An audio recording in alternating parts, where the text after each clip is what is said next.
एक छोटे से गांव में जहां ठंड अपने चरम पर थी, वहां मोहन नाम का एक गरीब आदमी अपनी पत्नी रीमा और 2 बच्चों के साथ एक छोटी सी झोपड़ी में रहता था।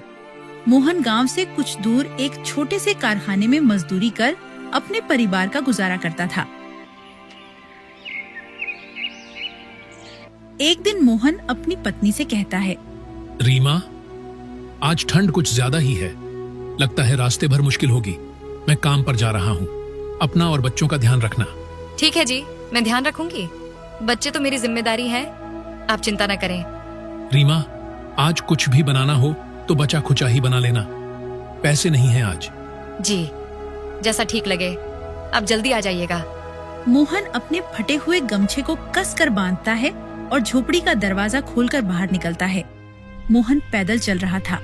हवा इतनी तेज थी कि मानो रास्ते में हर कदम पर मोहन को रोक रही हो, पर परिवार का पेट भरने के लिए वह चलते जा रहा था। हे भगवान, कब तक ऐसे चलेगा? बच्चों के भविष्य की याद आती है तो हिम्मत टूट जाती है। मोहन ये सोचते हुए जा रहा होता है, तभी एक बुजुर्ग पास से गुजरते हैं। अरे मोहन बेटा, इतनी ठंड में काम पर, तू अपना ख्याल रखा कर। क्या करें काका, पेट की आग ठंड से बड़ी होती है, इसलिए घर से निकलना ही पड़ता है। मोहन ठंड से कांपते हुए कारखाने के बड़े गेट से अंदर घुसता है। अंदर मशीनों की आवाजें गूंज रही थीं। वहीं कारखाने का मालिक दूर से ही उसे घूर रहा होता है। अरे मोहन, आज इतनी देर से क्यों आया? घड़ी देखी है तूने? मालिक, वो ठंड बहुत थी, धीरे धीरे आना पड़ गया। अबे, ठंड सिर्फ तुझे लगती है, हम लोगों को ठंड नहीं लगती। ये रोज रोज देर आना बंद कर। अगर आज के बाद लेट आया ना तो सीधे काम से निकाल दूंगा, समझा? मोहन डर जाता है। नहीं मालिक जी, ऐसा मत कीजिए। मेरे घर में चूल्हा तक नहीं जलेगा।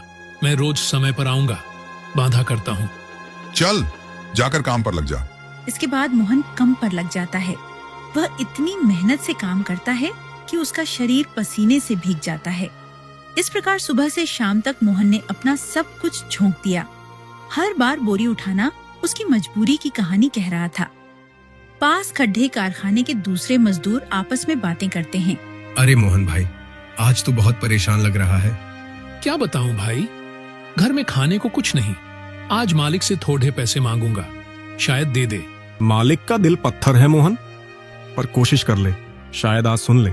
मोहन कांपता हुआ मालिक के पास पहुंचता है। मालिक जी, आज कुछ पैसे दे दीजिए। घर में खाने को कुछ नहीं है। बच्चे कई दिनों से भूखे सो रहे हैं। थोड़ा बहुत ही दे दीजिए। मालिक कुर्सी पर पीछे झुक जाता है और तिरछी नजर से मोहन को देखता है। अरे, अभी कुछ दिन पहले ही तो पैसे दिए थे। इतनी जल्दी जल्दी पैसे नहीं मिलेंगे। जा, अगले हफ्ते आना। मालिक, पर घर में चूल्हा। समझ में नहीं आता क्या? नहीं मिलेंगे पैसे। अब जा, काम बंद हो गया। मोहन चुप हो जाता है। उसकी आंखें नम होती हैं। वह धीरे धीरे दफ्तर से बाहर निकल जाता है। सूरज ढल चुका था। मोहन मन ही मन सोचता है, हे भगवान, कौन सी परीक्षा ले रहा है तू मुझसे? आज बच्चों का चेहरा देखूंगा तो क्या जवाब दूंगा? दिन भर की मेहनत, थकान और मालिक के कठोर शब्दों का बोझ लेकर मोहन घर की ओर चल पड़ा। उसके मन में निराशा थी, मगर उम्मीद की छोटी सी लौ अभी भी बुझी नहीं थी। अचानक आसमान में बिजली चमकती है और तेज बारिश शुरू हो जाती है। हे ऊपर वाले, क्या हमारे दुख कम थे जो अब ये बिन मौसम की बारिश शुरू कर दी? कुछ तो रहम कर। बारिश और तेज होने लगती है। उसके कपड़े भीग चुके थे। ठंड शरीर में सुई की तरह चुभ रही थी। किसी तरह मोहन अपनी झोपड़ी तक पहुंचता है। अंदर बच्चे एक कोने में छटाई पर सिमटे हुए थे और ठंड से कांप रहे थे। रीमा भी चिंतित थी। अरे आ गए आप? देखो जी, फिर बारिश में हमारी झोपड़ी टपकने लगी है।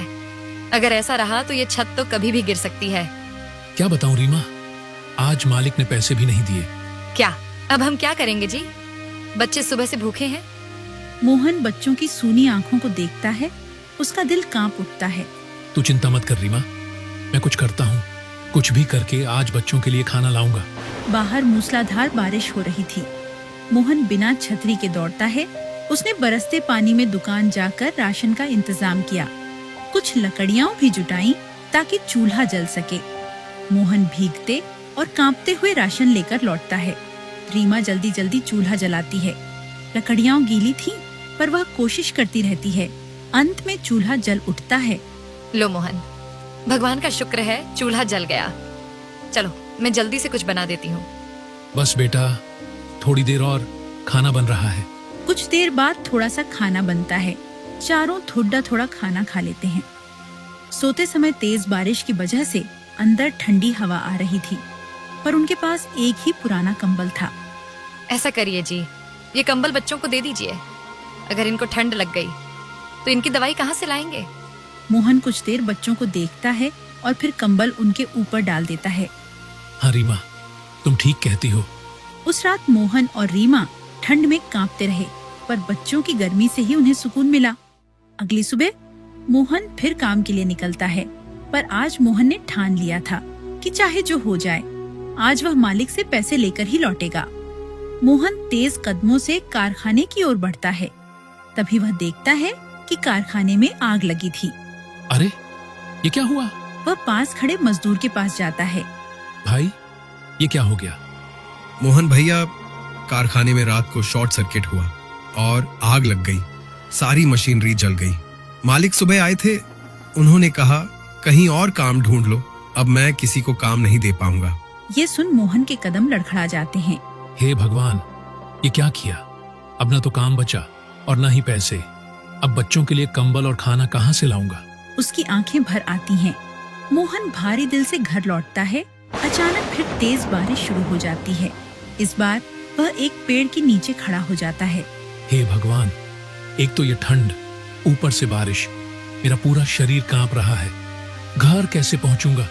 रीमा और बच्चे अकेले परेशान हो रहे होंगे। तभी बारिश और तेज होने लगती है। अब रुकना ठीक नहीं, मुझे जल्दी घर पहुंचना चाहिए। पता नहीं ये बारिश कब रुकेगी। वह पानी में भीगते हुए घर की ओर बढ़ता है। बारिश इतनी तेज थी कि छोटी छोटी झोपड़ियां बहने लगी थीं। रास्ता कीचड़ से भरा था, पर मोहन सिर्फ एक ही बात सोच रहा था। हे भगवान, बस मेरा घर ठीक हो, मेरे बच्चे ठीक हों। वह दौड़ता हुआ पानी को चीरते हुए घर की ओर बढ़ता है। मोहन जैसे ही घर पहुंचता है तो घर की हालत देख उसके होश उड़ जाते हैं, क्योंकि पूरे घर में पानी भरा हुआ था।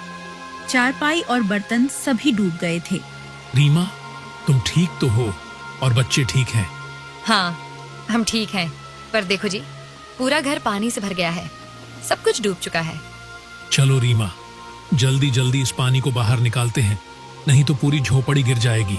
इसके बाद दोनों बाल्टियों से पानी बाहर फेंकते हैं, लेकिन जितना पानी बाहर जा रहा था उससे दोगुना वापस अंदर आ रहा था। बच्चे एक कोने में ठंड से कांप रहे थे। सुनो जी, ये पानी कम नहीं हो रहा।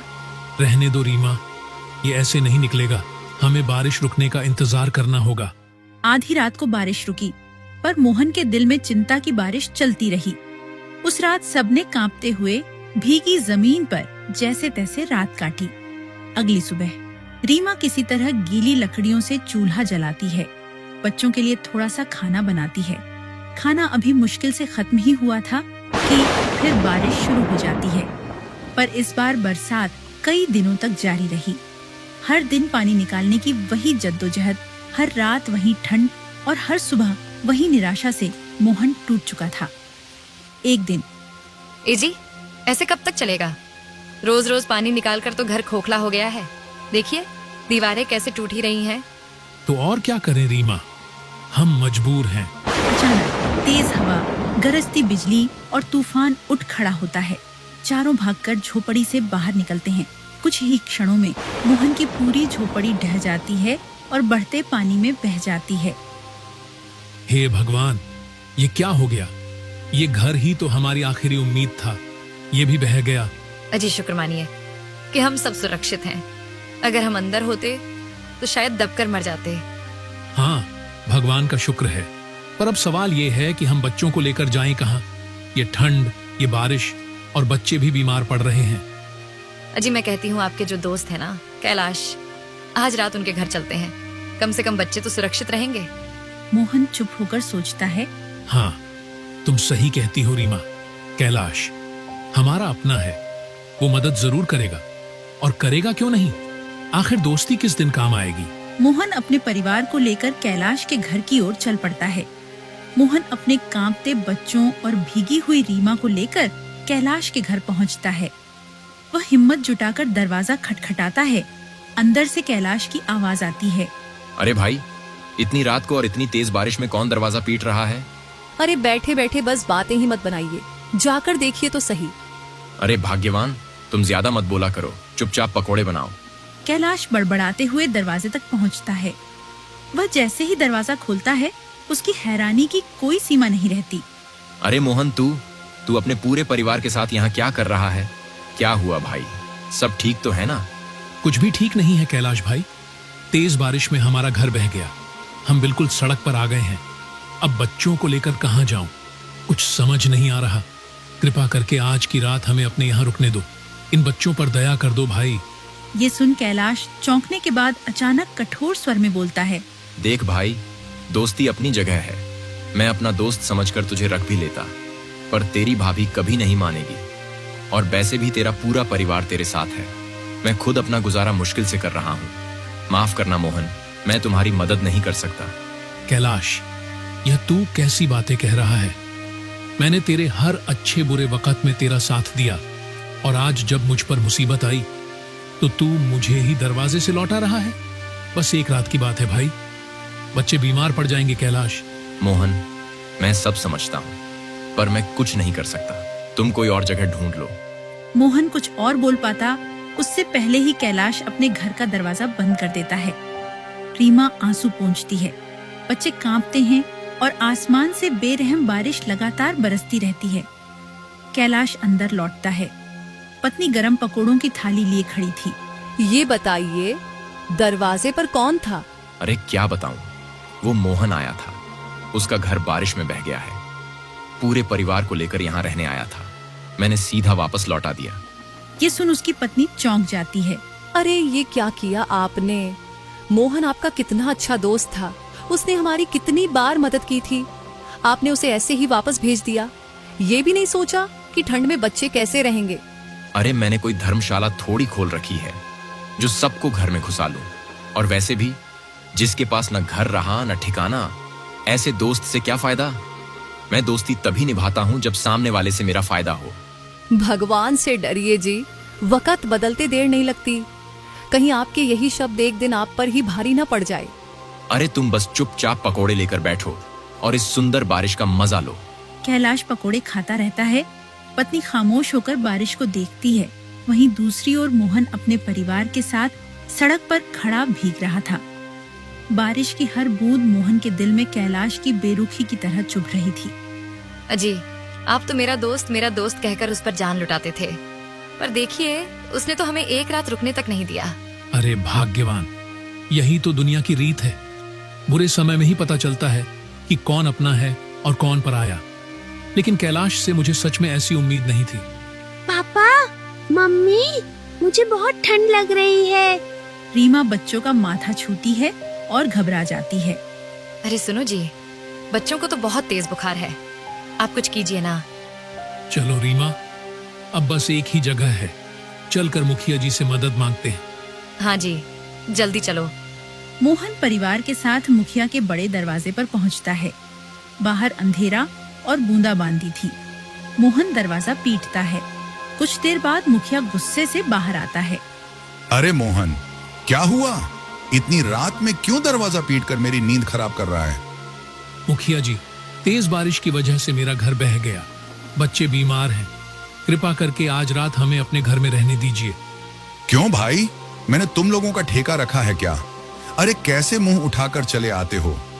मुखिया जी, आप गांव के मालिक हैं। अगर आप ही मुश्किल वक्त में मदद ना करेंगे तो कौन करेगा? अरे मुखिया हूं तो क्या हुआ?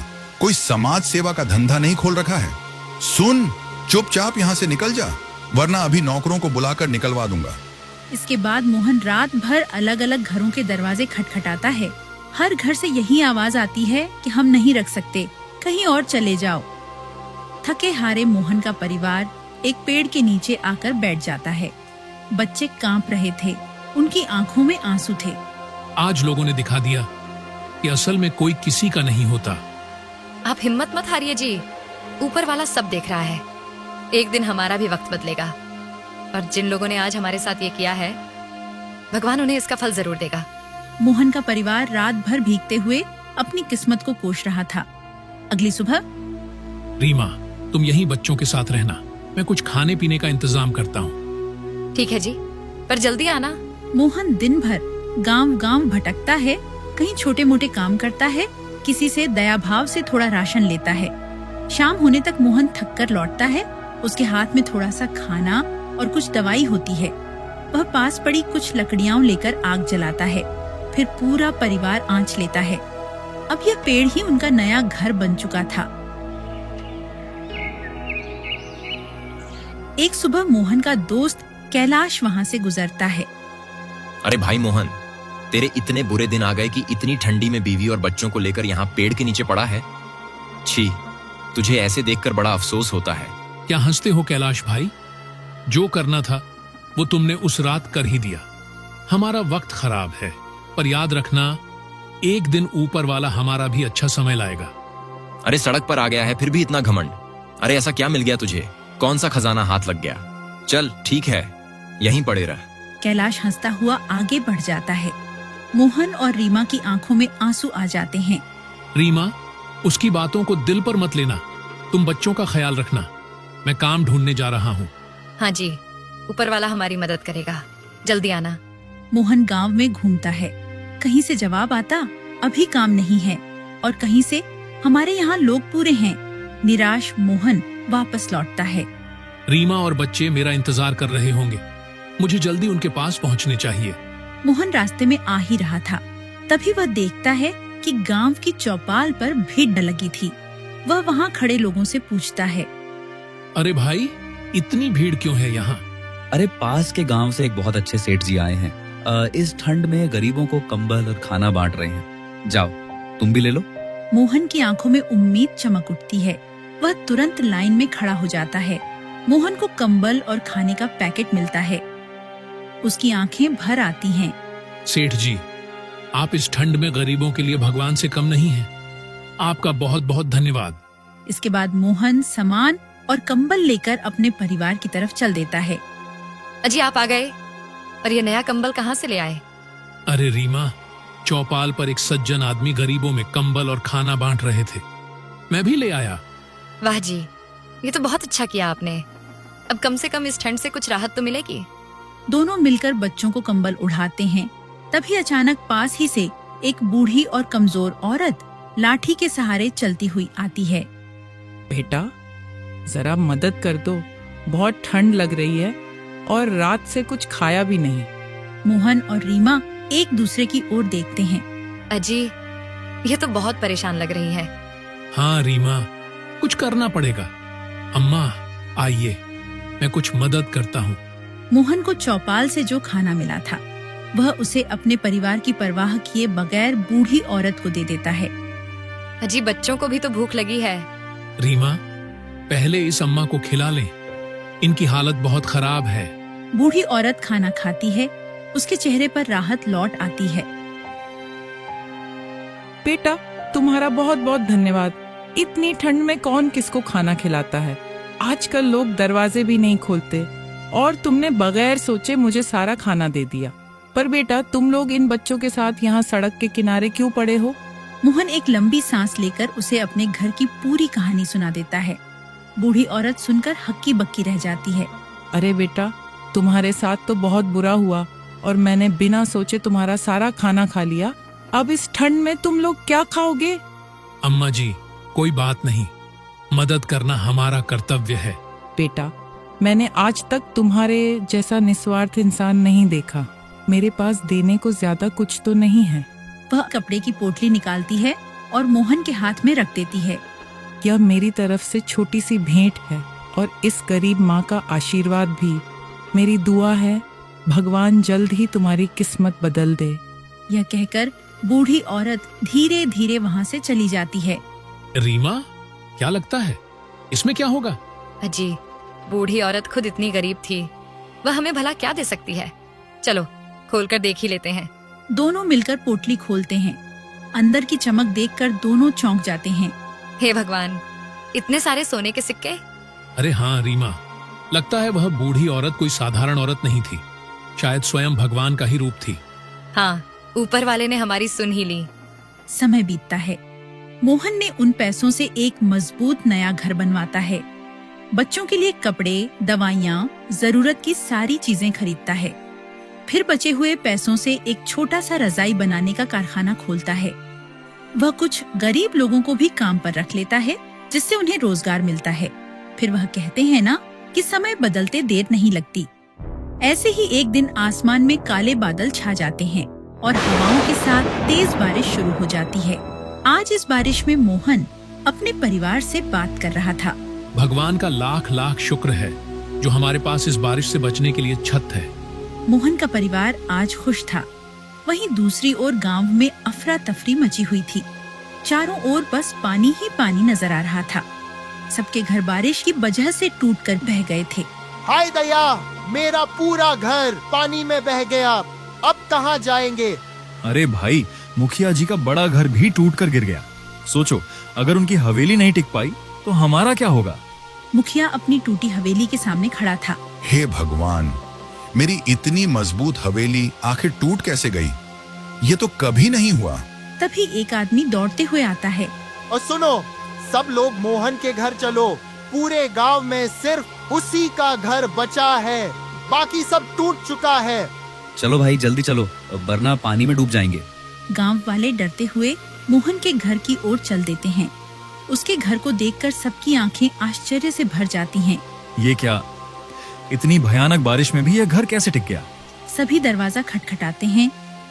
मोहन दरवाजा खोलता है। अरे, आप लोग सब ठीक तो है? मोहन, हमें अंदर आने दो। हमारे घर टूट गए हैं, हम कहीं और नहीं जा सकते।